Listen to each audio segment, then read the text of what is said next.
So I'm going to talk a little bit about whether to implement a cheat meal or a refeed in a prep phase or in a dieting phase in general. So firstly, we'll kind of lock into the difference between the two. Now, a cheat meal is pretty much exactly what it says in a tin, or an off-plan meal. This is essentially where you're going to have a meal which is off-plan.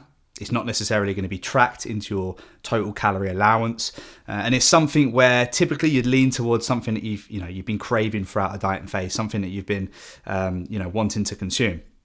Whereas a refeed, or a diet break, or a higher day, or whatever you want to label it as, a refeed is something which is a little bit more calculated, and this is something that as a coach I will implement with a client who potentially just needs to have a nice little uptake, a nice little fill up with glycogen storages, potentially some fats just to top up those intramuscular triglycerides. And this is going to be a slightly more calculated approach to essentially get the same merit, but again, it's just going to be a little bit more calculated. So in terms of the difference between the two, that's pretty much it. Now, you would lean towards which one of these depending on the circumstance yourself. So for a client, for me in particular, if I have a client who has been dieting for a long period of time, they've pulled off a significant amount of body fat, they're in a position where we're fully in the driver's seat in terms of the prep phase and in terms of the goal that we're working towards. So say for example we're 9 weeks out from a competition or a photo shoot, we're ahead of the game, we're ahead of the pace.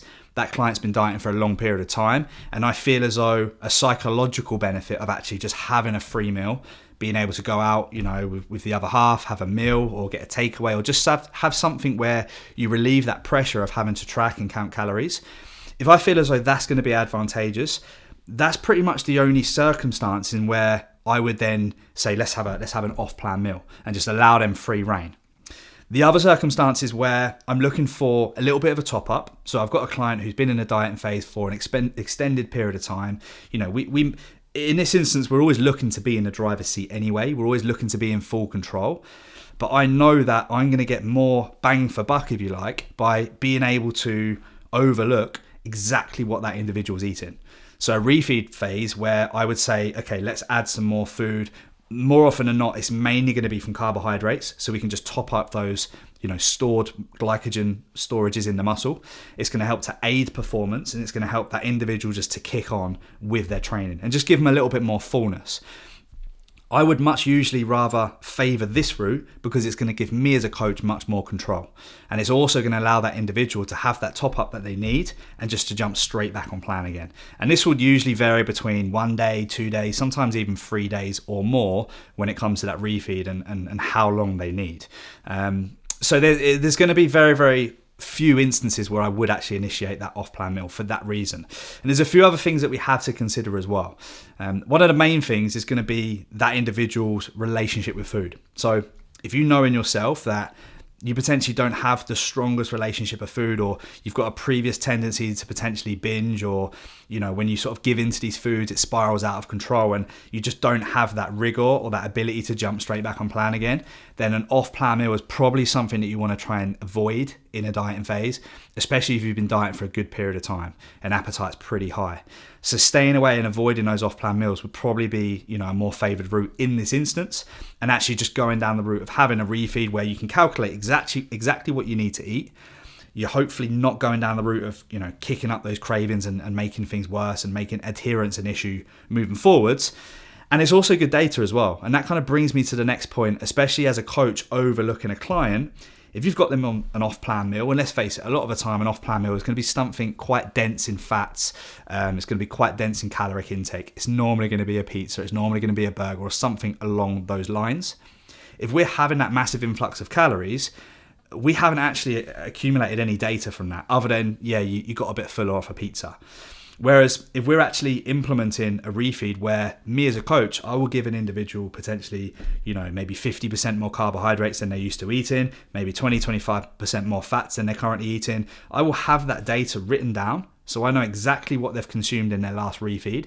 I'm then having another look at that client next day to see how they've responded in terms of fullness, in terms of water retention. But we're also monitoring training performance. How much of a bump up did we get in performance? How much did this help appease, feelings of lethargy? How much did this improve sleep? And all these different factors that we monitor. So as a coach, it's much better because it gives you data. So you've got this data set point, and then the next time that individual needs a higher day, or even if we're going to a carb load, I've then got a little bit of data to work off. I know what we gave them last time. I know how we responded. And in a prep or a dieting phase for a shoot, you always want to be in that driver's seat where you're just collecting data as you go along, as an individual coaching yourself or as a coach coaching a client. You want to be able to collect that data, and over the duration of that prep, you just collect more and more data. And by the time it gets to loading, which is essentially just filling up those muscle glycogen stores, potentially some intramuscular triglycerides, we're going to be in an advantageous position because we've got all this data. We know how we've responded at all these different set points, and then we can just work off that data in order to peak that client perfectly, or peak yourself perfectly. So those are kind of the two different options in terms of giving yourself that influx of calories, which at some point in a dieting phase is more often than not going to be the case. You're going to need that at some stage. When it comes down to which one you need to pick, just to recap, those are really the main pointers. How strong is your relationship with food? Are you feeling as though if you have that cheat meal or that off-plan meal, you're going to spiral out of control? It's going to kickstart all of these, cravings, and you're going to struggle to get back on plan.